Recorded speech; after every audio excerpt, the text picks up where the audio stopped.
နောက်တစ်ခုကစာခ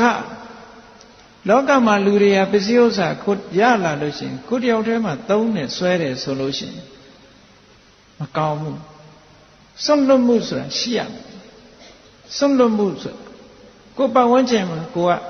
ပေးတယ်ကမ်းတယ်ရှယ်ယာလုပ်တယ်ဟောအလုပ်တစ်ခုလုပ်ထားတယ်ဆိုရင်ကိုယ့်ရဲ့ပတ်ဝန်းကျင်ဆိုတာရှိတယ်နောက်ဆုံးမှပြောမယ်ဆိုရင်ကုမ္ပဏီကြီးတစ်ခုထောင်ထားတယ်ဆိုရင်အဲ့ဒီကုမ္ပဏီဝန်ထမ်းတွေရှိတယ်ကုမ္ပဏီဝန်ထမ်းတွေရဲ့ပတ်ဝန်းကျင်တွေရှိတယ်အဲ့ဒါတွေနဲ့ပတ်သက်လာလို့ရှိရင်ကိုယ့်အနေနဲ့ရှယ်ယာလုပ်ရတယ်အရာရာမှာရှယ်ယာလုပ်ရမယ်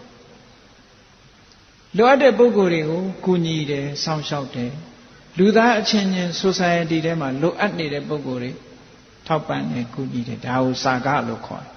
အဲ့ဒါလေလောကကိုအကျိုးပြုတာဖြစ်တော့ကြောင့်အမတန်မှရှိတဲ့ရှိလိုက်တဲ့အရာတစ်ခုဖြစ်ပါတယ်တဲ့စာကဆိုတဲ့ဥစ္စာလည်းရှိရမယ်ထိုစာကဆိုတဲ့အရည်ချင်းပေါ်မှာဒီပုဂ္ဂိုလ်ဟာစာကရှိတဲ့ပုဂ္ဂိုလ်ဆိုရင်ပတ်ဝန်းကျင်ကလည်းချစ်ကြတယ်ခင်ကြတယ်အားကိုးကြတယ်အရေးကြုံလို့ရှိရင်လည်းသူ့ကိုအားကိုးအားထားပြုကြတယ်ဟော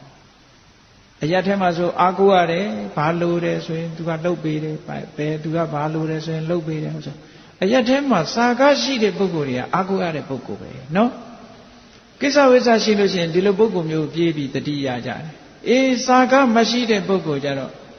ဒီလူကတော့ကတ်စီးနေတယ်မရဘူးဆိုပြီးသူ့တော့အဖက်လည်းမလုပ်ဘူးဟုတ်ကဲ့လားအေးလူလောကမှာကမတူဘူးစာကရှိရင် dignity ကတစ်မျိုးတက်လာတယ်